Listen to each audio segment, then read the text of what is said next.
My therapist told me to delete all the dating apps. She said I wasn't ready, that I was still processing the trauma. But it had been 18 months since the accident, 18 months since I watched the paramedics cover Marcus's body with that yellow tarp, 18 months of sleeping with the lights on and jumping at every notification sound. I thought maybe meeting someone new would help me move forward. I thought maybe it was time to stop being haunted. I was wrong. Some doors, once opened, can never be closed again, and some people should stay dead. The notification came at 2:47 a.m. I wasn't sleeping. I never really slept anymore, just scrolling through my phone in the dark, the blue light washing over my face like cold water. The Hinge notification said, "Zara liked you back. Start a conversation." I should have ignored it. Should have turned off my phone and tried to force myself into something resembling rest. But loneliness does strange things to your judgment at 3 in the morning, when the world outside your apartment is silent except for the distant wail of ambulances, when the emptiness of your bed feels like a physical weight pressing down on your chest. I opened the app. The profile photo loaded slowly, pixels arranging themselves into a face that made my heart stop completely. Not because she was beautiful, though she was, objectively stunning with those sharp cheekbones and intelligent dark eyes, but because of something else. Something I couldn't quite name but felt in my bones like a vibration at a frequency just below hearing. Her name was Aria, 29 years old, marketing consultant, lives in Brooklyn, the same neighborhood where I lived, the same neighborhood where Marcus and I had lived together before the accident. Her bio read, "Looking for someone who understands that the best conversations happen after midnight. Coffee is a personality trait. I believe in second chances." That last line hit me like a punch to the solar plexus. Second chances, Marcus used to say that all the time. Everyone deserves second chances, Kai. He'd tell me when I'd get frustrated with his inability to be on time, his habit of leaving cabinets open, his tendency to interrupt, all those tiny irritations that seem so monumentally stupid now that he's gone. I stared at Aria's photos. There were 6 of them. One at a rooftop bar with the Manhattan skyline behind her, golden hour light making her skin glow. One in Central Park, autumn leaves scattered around her feet. One in what looked like a bookstore, reading a hardcover with her hair falling across her face. One in a coffee shop, steam rising from a mug cupped between her hands. And one that made my breath catch, standing in front of the Brooklyn Bridge, at sunset, the exact spot where Marcus had proposed to me 3 years ago. My hands were shaking as I typed. 2:47 a.m. seems like the perfect time for a conversation. Her response came immediately, as if she'd been waiting. "Kai, I was hoping you'd message. We have so much to talk about." I froze. I hadn't put my name anywhere visible on my profile. I used my middle name, Jordan, specifically to maintain some privacy. But she'd called me Kai. "How do you know my name?" I typed. 3 dots appeared, disappeared, appeared again. Finally, "I know lots of things about you. I know you work at the architecture firm on Madison Avenue. I know you take your coffee black with 2 sugars. I know you haven't been able to listen to the National since last year. I know you still keep his toothbrush in the holder." My phone slipped from my hands and hit the mattress. I grabbed it back up, pulse hammering in my throat. "Who are you?" "Someone who wants to help you, Kai. Someone who understands what you're going through." "Meet me tomorrow. The coffee shop on Bedford Avenue. You know the one. 3 p.m. I did know the one. It was the place Marcus and I went every Sunday morning, where the barista knew our orders by heart, where we'd spend hours reading the paper and making plans for a future that would never arrive.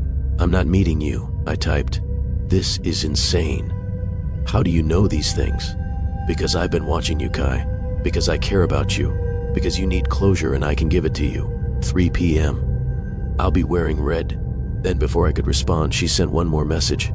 "He wants you to know it wasn't your fault." I dropped the phone again. This time I didn't pick it back up. I sat there in the darkness, my breath coming in short, sharp gasps, my mind spinning with impossible explanations. A stalker. Had to be a stalker. Someone who'd been following me, learning my routines, researching my past. But how would they know about the toothbrush? I'd never told anyone about that, not even my therapist, how I couldn't bring myself to throw it away, how sometimes I'd stand in the bathroom at night just staring at it, that stupid blue Oral-B with the worn bristles.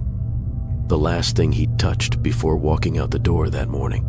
I didn't sleep at all that night. I lay there watching the ceiling slowly materialize as dawn crept through my curtains, trying to convince myself not to go, trying to convince myself this was dangerous and stupid and potentially illegal. But that last message kept echoing in my head. He wants you to know it wasn't your fault, because it was my fault. That's what nobody understood. We'd fought that morning, a stupid argument about whether to go to his mother's house for Thanksgiving or spend it alone together. I'd been harsh, said things I didn't mean, told him he was too dependent on his family, too unwilling to prioritize our relationship. He'd left angry, walking instead of taking the subway like he usually did, trying to clear his head. The delivery truck ran the red light at the intersection of Court Street and Atlantic Avenue at 9:47 a.m. The driver was texting. Marcus died before the ambulance arrived. I got the call at work from a police officer who kept saying "I'm sorry" while I stood in the conference room, watching through the windows. As my colleagues continued their meeting, completely unaware that my entire world had just collapsed into a singularity of grief. At 2:30 p.m., I was standing outside the coffee shop on Bedford Avenue, telling myself I could just walk away. Nobody knew I was here. I could block Arya on the app, delete my profile, pretend this never happened. But I walked in anyway. She was sitting at our table, the one in the corner by the window where morning light would pour in, and Marcus would always complain it was too bright while simultaneously refusing to move. She was wearing a red dress, simple and elegant, and she was drinking from a mug, steam rising. When she looked up and saw me, she smiled. And that's when I saw it. Really saw it. She had Marcus's smile. Not similar, not reminiscent. Exact. The slightly crooked incisor on the left side, the way the corners lifted unevenly, the right side always a fraction higher than the left, the dimple that only appeared on his right cheek. I'd kissed that smile 1,000 times. I'd watched it appear when I'd say something unexpectedly funny, watched it fade when he was worried about something, watched it permanently disappear under that yellow tarp. I stood frozen in the doorway, customers moving around me, the barista calling out orders, the whole world continuing like nothing was wrong, while I stared at an impossible thing. "Kai," she said, and even her voice had something of Marcus in it, a warmth, a familiarity that made my chest ache. "Please sit down. I know this is confusing." I sat, not because I wanted to, but because my legs wouldn't hold me anymore. "Who are you?" I whispered. She reached across the table and took my hand. Her skin was warm, alive, her pulse visible at her wrist. "I'm Arya, and I need to tell you something that's going to sound impossible, but I need you to listen, really listen. Can you do that?" I nodded, mute. "Do you believe in reincarnation, Kai?" I started to pull my hand away, but she held tight. "Please, just listen. I know how it sounds. I didn't believe it either. But 3 months ago, I started having dreams. Vivid, detailed dreams about a life that wasn't mine. A life in Brooklyn. A life with you. At first I thought I was going crazy. I went to doctors, got brain scans, tried medication, but the dreams kept getting stronger. More specific, I started remembering things. Our first date at that terrible Italian restaurant in Cobble Hill. The weekend we spent in Montauk. The night you told me you loved me, in the rain, outside the subway station. The morning we fought about Thanksgiving. Tears were running down my face. I could feel them, hot and fast, but I couldn't stop them, couldn't speak, couldn't breathe. I remembered dying, she continued, her voice breaking. I remembered the truck, the impact, the pain, and then nothing. And then this, waking up in this body, in this life, with all of these memories that aren't mine but are mine. And I remembered you, Kai. I remembered how much I loved you, how much I still love you, and I needed to find you. I needed to tell you that it wasn't your fault. The fight didn't matter. I wasn't thinking about the fight when I died. I was thinking about what I was going to say when I got home, how I was going to apologize, how I was going to tell you that you were right, that we should spend Thanksgiving alone together, just us making our own traditions. That's what I was thinking about when the truck hit. I pulled my hand away and stood up so fast my chair fell backward. Everyone in the coffee shop turned to look. "This is insane," I said, my voice too loud, too sharp. "This is sick. I don't know what kind of game you're playing, but your favorite song is Blood Buzz Ohio," she said quickly, desperately. "You have a scar on your left hip from when you fell off your bike when you were 7. You're allergic to shellfish, but you always forget and order shrimp dumplings anyway. You talk in your sleep. You say my name. You say, 'Please don't go.' I was shaking so hard I thought I might collapse. Stop it. The last thing I said to you before I left that morning was, "We'll talk tonight." But I said it cold, dismissive, and I've spent 18 months, or 3 months, depending on how you count, wishing I could take it back, wishing I'd turned around at the door and told you I loved you. But I can tell you now, I love you, Kai. I never stopped, and I found my way back. Marcus is dead, I said, and the words felt like glass in my throat. I watched him die. I know, I was there, I felt it. But I'm here now. Different body, different name, but the same person, the same love, and I'm asking you to give us a second chance. I ran, pushed through the door, stumbled onto the sidewalk, kept running until my lungs burned and my vision blurred. I ran until I couldn't run anymore, until I found myself in Prospect Park, collapsed on a bench, sobbing so hard I thought I might vomit. My phone buzzed. A message from Aria. "I know you need time. I'll wait. I've waited this long, but please, Kai, check the photos I sent. The one from the bridge. Look at the date." With shaking hands, I opened the app, scrolled to the photo of her at the Brooklyn Bridge, zoomed in on the background. There was a couple in the distance, barely visible, but visible enough. A couple embracing, the man on one knee. I zoomed in further, enhanced the image until the pixels started breaking apart, but the faces were just clear enough to see. It was us, Marcus and me. The day he proposed, but this photo was taken 3 months ago. The metadata confirmed it. 3 months ago, when Marcus had been dead for 15 months. I sat on that bench as the sun set, as the park emptied out, as the temperature dropped and my teeth started chattering. I sat there trying to make sense of something that had no sense, trying to rationalize something that couldn't be rationalized. At 11 p.m., my phone buzzed again. "I'm outside your apartment. I'll wait here all night if I have to. Please, Kai, let me in. Let us have the ending we never got." I went home, and she was there, standing under the streetlight, wearing a jacket now over the red dress, her breath fogging in the cold air. And when she looked at me, I saw Marcus in her eyes. I saw him in her smile. I saw him in the way she stood, with her weight on her left foot, the way she tucked her hair behind her ear, the way she said my name. "Prove it," I said. "Tell me something nobody else could know, something I never told anyone." She stepped closer. "The night before I died, you had a nightmare. You woke up crying, and when I asked what was wrong, you said you dreamed that I died and that you never got to say goodbye. And I held you and I promised that would never happen. I promised that no matter what, I'd always find a way to say goodbye. I'm saying it now, Kai. I'm saying goodbye to that life, and I'm saying hello to this one, to whatever this is, to whatever we can be." I kissed her, or she kissed me, or we kissed each other, and it tasted like grief and hope and impossible things made real. It tasted like second chances. We went inside. We talked until dawn, her telling me about her life, Aria's life, about growing up in Portland, about her marketing career, about the 3 months of confusion and terror when Marcus's memories started flooding in, and I told her about the 18 months of grief, the therapy, the insomnia, the toothbrush I couldn't throw away. "Can I see it?" she asked. "The toothbrush?" I took her to the bathroom. She picked it up, held it like it was something precious, and started crying. "I remember this," she whispered. "I remember buying it. Blue was on sale, but I wanted blue. I always wanted blue." We fell asleep on the couch, wrapped around each other, and for the first time in 18 months, I didn't have nightmares. When I woke up, she was gone. There was a note on the coffee table, written in handwriting that was nothing like Marcus's, but said, "I'm sorry. I can't do this to you. I'm not him.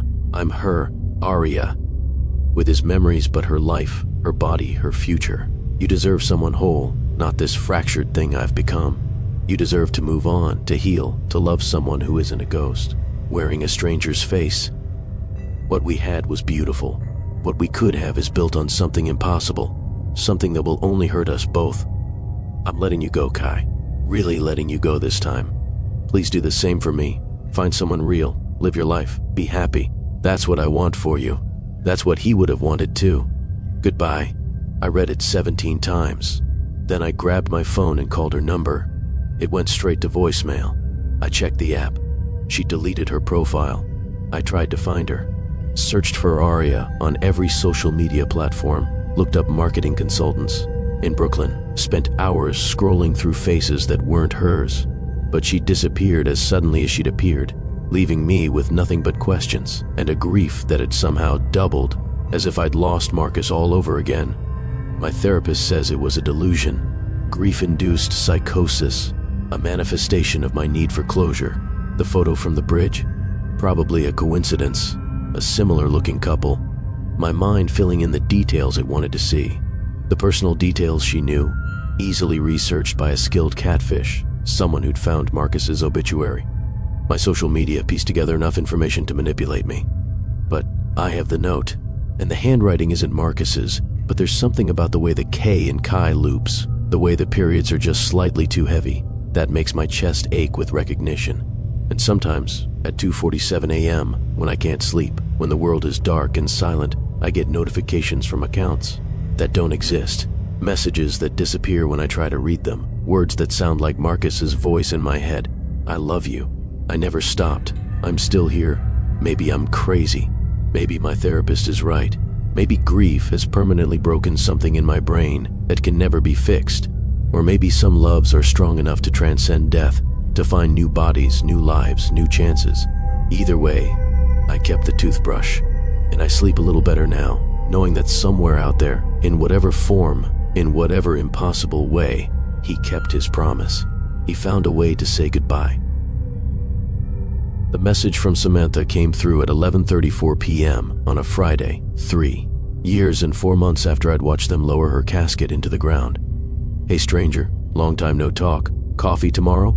I stared at my phone screen, sitting on my couch in my apartment in Portland, the TV playing. Some show I wasn't watching, my half-eaten takeout getting cold on the coffee table.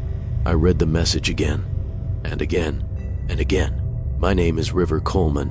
I'm 32 years old. I'm a graphic designer. I live alone, and my girlfriend Samantha Hayes died in a car accident in 2021, 2 weeks before our planned move to Seattle, 3 days before I was going to propose. I checked the number.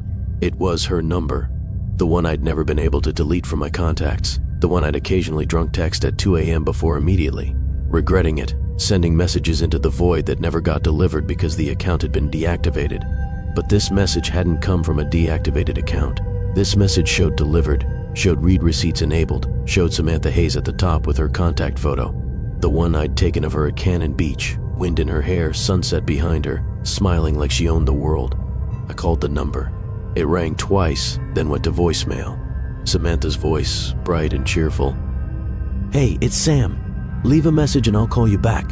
Unless you're a telemarketer, in which case I hope your socks are always slightly damp. I hung up without leaving a message. My hands were shaking. This wasn't possible. This was someone's idea of a sick joke. But who? Who would do this?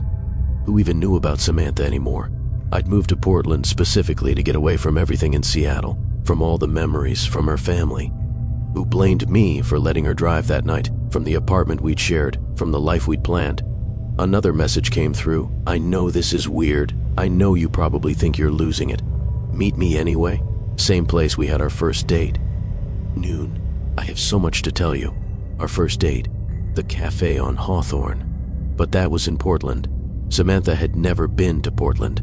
We'd met in Seattle, dated in Seattle, planned our future in Seattle.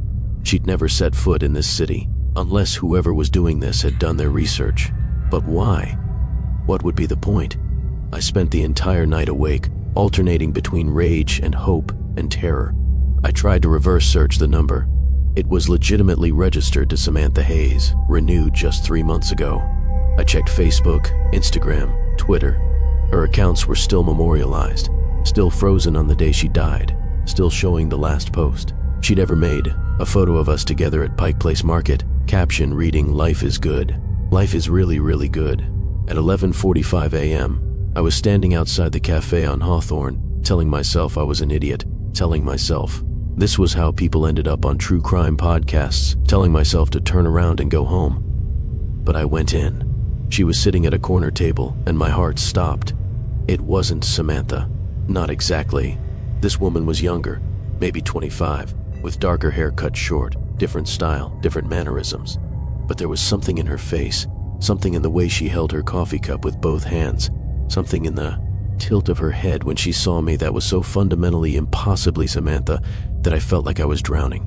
"River," she said, and her voice was wrong, higher, different accent, but the way she said my name, with that particular emphasis on the R, was exactly right. I sat down without meaning to, my legs just giving out. "I know I look different," she said quickly. "I know this doesn't make any sense, but it's me, River. It's Sam. I need you to listen to everything before you freak out or leave or call the cops or whatever. Can you do that? Can you just listen?" I nodded, mute. "Okay. So, you know how you and I used to talk about consciousness, about whether it was just brain chemistry or something, about whether there was something that persisted after death? You always said no. You were such a skeptic. And I always said, maybe, just maybe, there was something more." She was right.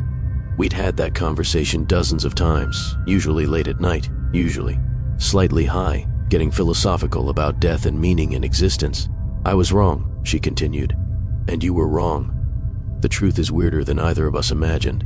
When I died, when Sam died, I wasn't gone. I was somewhere else, somewhere dark, somewhere I can't really explain. Like being asleep but aware you're sleeping. Like drowning but never quite losing consciousness. And I was there for a long time. Or no time. Time didn't work right there." She took a breath, and I saw tears in her eyes. "And then I wasn't there anymore. I was here, in this body, this life. This woman named Eliza Chen, 24 years old, works at a bookstore, lives in Portland. Except I'm not Eliza. I have her memories, I have her skills, I know her life. But I'm not her. I'm Samantha Hayes, I'm your Sam, and I've spent the last 3 months trying to find you, trying to figure out how to contact you, trying to understand what the hell happened to me. This is insane," I whispered. "I know. You're not her. I am. Prove it." She leaned forward. "The night before I died, we watched The Princess Bride for the 100th time. You fell asleep during the fire swamp scene like you always do. I stayed up watching you sleep, thinking about how lucky I was, how much I loved you, how I couldn't wait to spend the rest of my life with you. And I wrote you a letter. I never gave it to you because I was going to give it to you when I proposed. Yeah, I was going to propose. I bought a ring and everything. I was just waiting for the right moment. The letter is in a shoebox in the closet of our old apartment, in a blue Nike box, hidden under winter scarves. It says, 'River, you are every good thing I never knew I needed.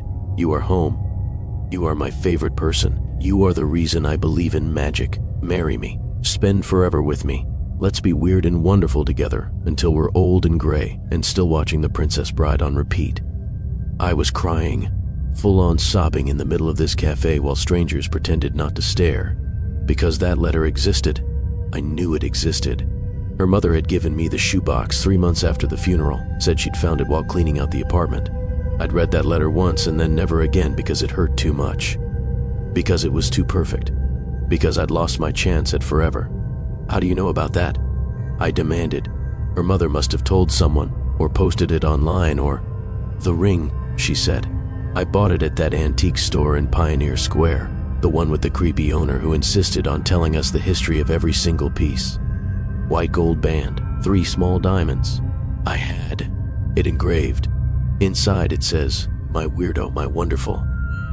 I picked it up the morning I died. It's in the glove compartment of my car. My mom probably still has it in storage. You could check. I could. I should. But I knew with bone-deep certainty that she was right, that the ring would be exactly where. She said it was, with exactly that inscription, because nobody else would know that. Nobody else would know our private language, our terms of endearment, the way we'd turned weird and wonderful into our thing after watching that movie together for the first time. Why? I asked. Why did this happen? Why are you? How are you? I don't know, she said.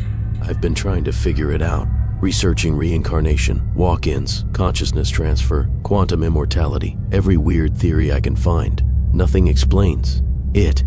Nothing makes sense. All I know is I died, and then I wasn't dead anymore, just different. And I remembered you. I remembered loving you. And I had to find you. What do you want from me? My voice cracked. I want... She reached across the table, hesitated, then took my hand. Her hand was different, smaller, different nails, different calluses, but the way she squeezed. 3 short pulses was exactly how Sam used to signal, "I love you," when we were in public. I want to know if you can love me like this. If you can see past this face and this body and this name and love the person inside, the person who's loved you from one life into another, the person who came back. I pulled my hand away. This is crazy. I know. You're not her. I am. Even if I believed you, even if this is somehow real, what kind of relationship would that be? You're 24. I'm 30. Eliza is 24. I am 30. I have all my memories, all my experiences, all my love for you. Age is just this body. I'm not this body. I'm the consciousness inside it. I'm the person who knows you hate cilantro, but pretend to like it in Mexican restaurants. I'm the person who knows you have a recurring nightmare about showing up to work naked. I'm the person who knows exactly how you like to be held when you're sad. I'm Sam. I'm your Sam. I stood up. I need time. I need to think.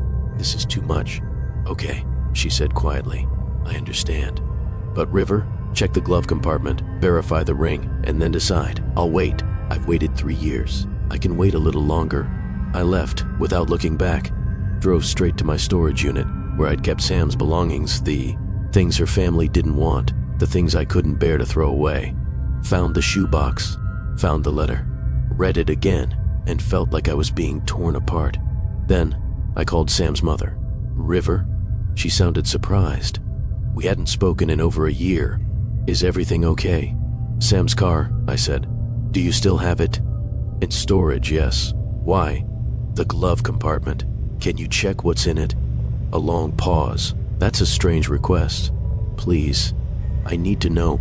Another pause. Then, hold on. I waited for 15 minutes.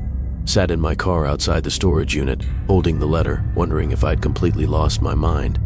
She came back on the line. There's a ring box, white gold, 3 diamonds. There's an engraving inside. My weirdo, my wonderful. River, I never knew about this. She never told me she was going to propose. How did you? I hung up, sat there breathing hard, my vision tunneling, my hands numb. It was real, impossible, insane, violating every law of physics and biology and reality I understood, but real. Sam was alive. Different body, different life, but alive. I called the number. She answered on the first ring. I checked. I said, I know. This is impossible. I know. I don't know if I can do this. I know. But River, I didn't come back from death and hunt you down across state lines because I was willing to give up on us. I came back because some loves are stronger than death. Some loves rewrite the rules. I love you. I have. Always loved you. I will always love you. And I'm asking you to take the biggest leap of faith you've ever taken and love me back. Not Sam's body. Not Sam's face. Just Sam. Just me. Just this impossible thing we've been given. I met her again the next day. And the day after that. And the day after that. We talked for hours, comparing memories, filling in gaps. Her telling me about Eliza's life and how Sam's consciousness had slowly emerged, overlaying itself on Eliza's personality like a double exposure photograph. What happened to her? I asked. To Eliza? She's still here, Sam said. I have her memories, her skills, her life, but she's quieter now, like a whisper underneath my voice. I don't think she's gone. I think we're merged. I think I'm both of us now, Eliza and Sam. A new person made from 2 people. Does that make sense? It didn't. None of it made sense. But I was falling in love with her anyway. Or falling in love with her again. Or maybe just continuing to love her because love doesn't stop when someone dies. It just changes shape, and now it was changing shape again into something I had no words for. We started dating. Real dating, first date nervousness dating, getting to know you dating even, though we already knew each other better than anyone else in the world. She learned to drink her coffee different. Eliza had preferred tea, but Sam was forcing this body to acquire a taste for dark roast. She moved differently, laughed at different things, had panic attacks sometimes when Sam's memories clashed with Eliza's. It's like being 2 people at once, she told me one night, lying in my bed, her head on my chest. Like having 2 different lives playing simultaneously in my head. Sometimes I forget which memories are mine and which are hers. Sometimes I catch myself thinking in Chinese, Eliza's first language, even though Sam never spoke Chinese. It's disorienting, it's exhausting, but it's worth it. You're worth it. We were together for 6 months. 6, impossibly strange, occasionally wonderful. frequently devastating months.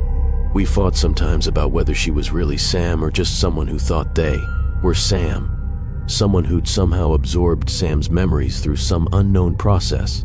She'd cry and insist she was Sam. She'd always been Sam, and I'd hold her and apologize and try to believe it.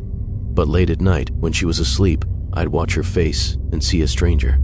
I'd watch the way she breathed, different from how Sam breathed, and feel like I was betraying Sam's memory by being with this person, and betraying this person by constantly comparing her to Sam.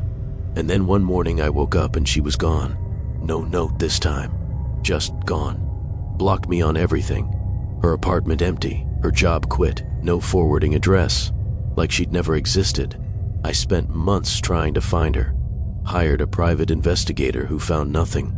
Eliza Chen had disappeared as thoroughly as if she'd never been born. My therapist has a theory. She thinks I had a psychotic break, that I invented this whole relationship as a way to cope with unresolved grief, that Eliza Chen never existed, and I was just talking to myself in empty cafes, seeing Sam in random strangers' faces.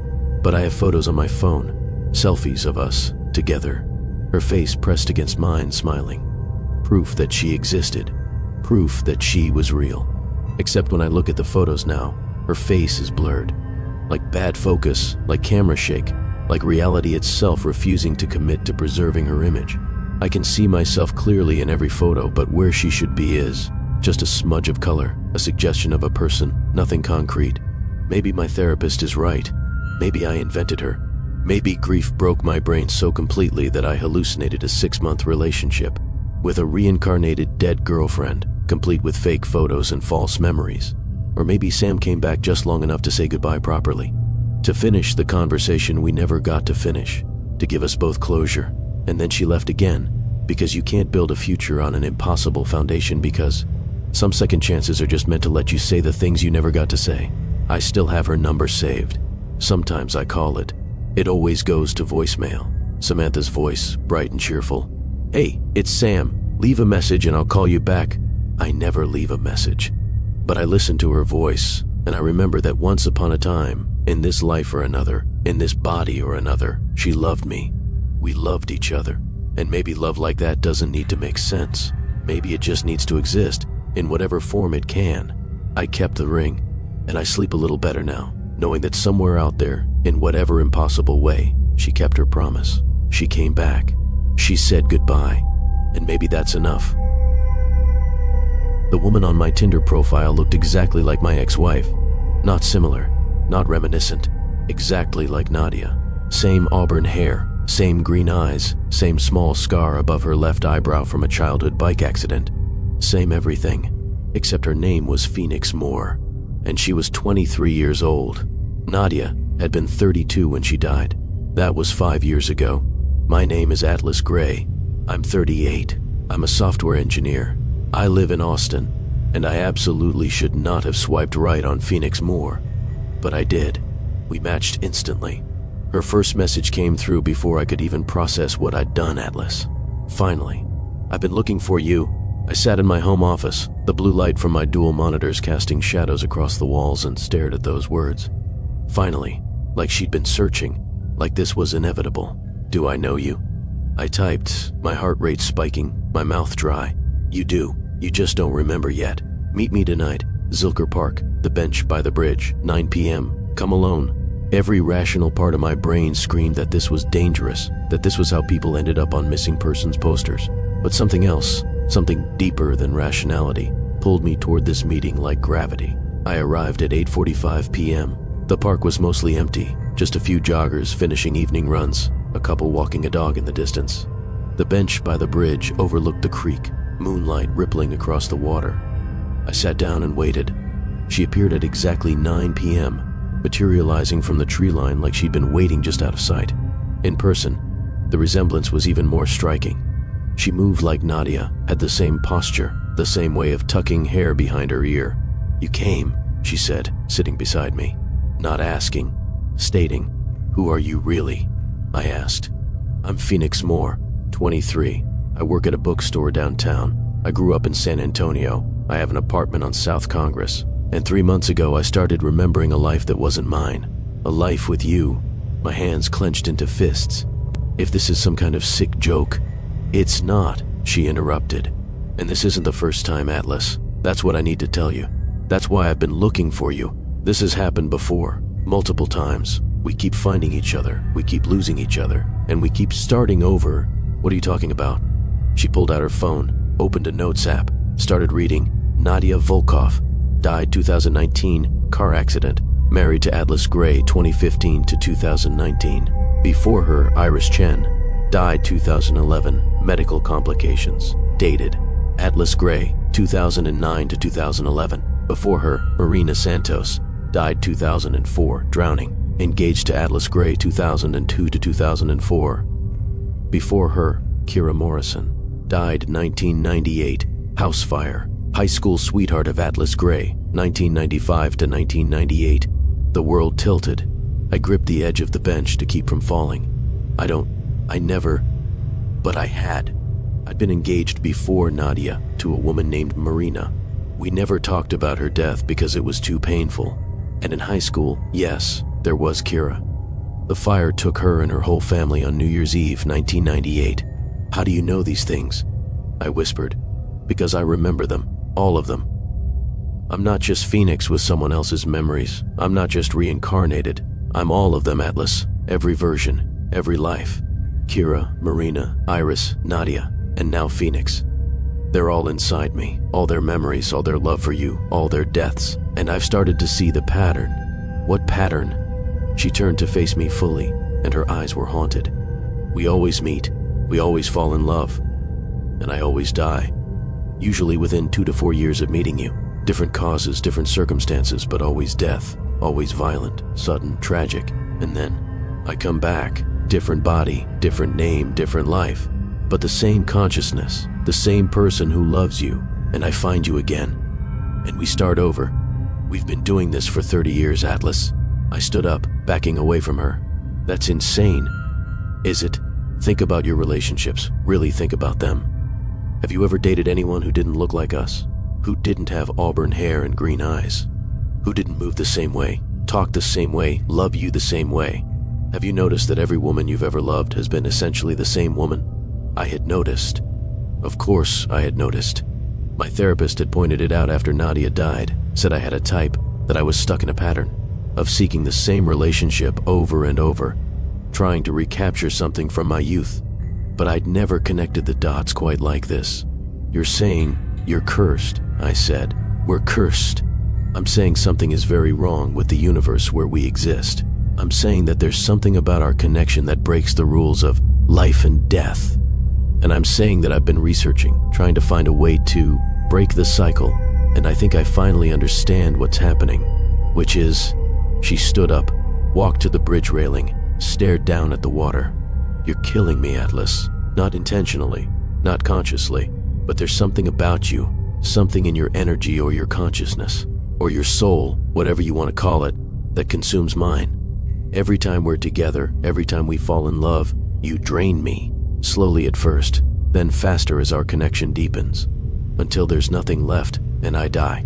And then the universe, or fate, or some cosmic force, gives me a new body and sends me back to you, because it can't figure out what else to do with a consciousness that's been partially absorbed by another consciousness. I'm caught in your orbit, a moth circling a flame, and I keep burning. I wanted to say impossible, but nothing about this conversation was following the rules of possibility. If that's true, why come find me? Why not stay away? Because I love you, she said simply, turning to face me. Every version of me has loved you. It's baked into who I am now, some fundamental part of my existence. I can't stop loving you any more than I can stop breathing, and I thought maybe, if I found you early this time, if I warned you, if we both knew what was happening, we could find a way to break the cycle, to be together without me dying. Or, I said slowly, you could stay away. Save yourself. I tried that. For the first 2 months after I started remembering, I tried to just live Phoenix's life and ignore the pull toward you. But it doesn't work like that. The pull gets stronger, the memories get more vivid, the need to find you becomes overwhelming. It's like addiction, Atlas. You're my addiction, and I'm going to find you whether I fight it or not. So I stopped fighting. We stood there in silence, the creek flowing below us, the city humming in the distance. I thought about Nadia, about watching her casket lower into the ground, about the grief that had carved me hollow. I thought about Marina, about finding her body in the lake, about the way that tragedy had broken me the first time. I thought about Kira, about being 17 and losing the only girl I had ever loved, about how that loss had shaped every relationship after. What if I stay away from you? I asked. What if we just don't do this? I die anyway, she said quietly. That's what I figured out. In the timelines where we don't reconnect, and there've been a few, I still die within a few years. Accidents, illnesses, random violence. Because whatever this is, whatever you've done to my consciousness, it's already too late. I'm already caught. The only question is whether I spend those years with you or without you. And I'd rather have the love, Atlas. Even if it kills me, even if I know exactly what's coming. I'd rather have 2 years of happiness with you than 5 years of emptiness without you. I can't, I said, my voice breaking. I can't watch you die again. Then don't watch. Close your eyes, turn away. But don't ask me to live without loving you. Don't ask me to waste whatever time I have left being lonely when I could be with the only person I've ever wanted. She walked toward me, and I wanted to back away, to run, to protect both of us from this curse. But I stood frozen as she took my hand. I remember our first kiss, she whispered. I remember all of them. Kira's first kiss behind the school gym, Marina's first kiss on the beach in Galveston, Iris's first kiss in the hospital garden when I was recovering from surgery, Nadia's first kiss in your apartment, drunk on wine and possibility. They're all the same kiss, Atlas. Different mouths, different moments, but the same love. And I want Phoenix's first kiss. I want to add it to the collection. I want to love you one more time. I kissed her. God help me. I kissed her. And it did feel the same, like every kiss I'd ever had with every woman I'd ever loved, like coming home, like falling, like dying. We dated for 3 months. I tried to keep my distance, tried to maintain boundaries, tried to protect her from whatever energy I apparently possessed that consumed her consciousness. But she pushed past every barrier I erected. She moved into my house. She integrated into my life. She loved me with the intensity of someone who knew their time was limited. And I watched her change. Slowly at first, little things. She'd forget words mid-sentence. She'd get confused about where she was. She'd wake up screaming from nightmares about deaths she'd experienced, lives she'd lived. The different versions of herself started bleeding together, overlapping, creating a fractured consciousness that couldn't hold all the pieces anymore.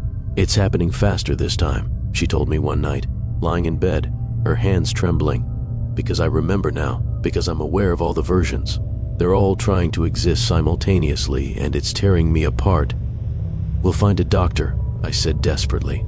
A neurologist, a psychiatrist, someone who can help. No one can help with this, Atlas. This isn't a medical condition. This is metaphysical. This is cosmic. This is the price of loving you, and I knew it going in. I chose this. She lasted 4 months. Died in a car accident on I-35. A drunk driver crossing lanes. Instant impact. The police said she didn't suffer. I didn't believe them. At the funeral, I stood apart from her family. Phoenix's family. People who didn't know me, who were. Grieving a daughter who'd apparently become obsessed with some older man in her final months. I didn't try to explain. How could I? I deleted all my dating apps, blocked all social media, moved to a cabin outside Santa Fe, somewhere remote, somewhere I couldn't, and accidentally meet anyone who might be her next incarnation. For 2 years I was alone. I worked remotely. I hiked. I tried to meditate, to cleanse whatever dark energy supposedly lived inside me. I tried to become someone safe, someone who couldn't hurt anyone. Then the messages started. Different accounts, different names, different faces, but always the same, Atlas. It's me. I found you again. A woman named Luna, then Sage, then River, then Storm. Always younger than the last version, always dying within months of finding me. I stopped responding. I changed my number. I moved again, and again, and again. But they always found me. Like Phoenix said, the pull was too strong. They couldn't help seeking me out, and apparently I couldn't hide forever. The latest message came 3 days ago, from someone named Echo, 20 years old. In the photos, she has auburn hair and green eyes. She has the scar above her left eyebrow. I know you're scared, the message reads. I know you think you're protecting me by running, But you can't run from this, Atlas. We're bound together. We have been for 30 years. Maybe for longer. I can't remember back further than Kira, but who knows how many versions there were before. How many times have we done this dance across decades, across centuries? How many times have I died for you? And here's the thing, I finally understand. I don't want to break the cycle. I don't want to be free. Because every life I get to love you is a life worth living, even if it's short, even if it ends in tragedy, even if I have to die again and again and again. You're worth it, Atlas. We're worth it. So stop running. Let me find you. Let me love you. Let me die for you one more time. And the next time. And the time after that. Forever. I sit here in my cabin, reading her words, knowing I should block her, delete the message, maintain the distance I've tried so hard to create. But my fingers are already typing, "Where are you?" Because Phoenix was right. Kira was right. All of them were right. Some loves are stronger than death.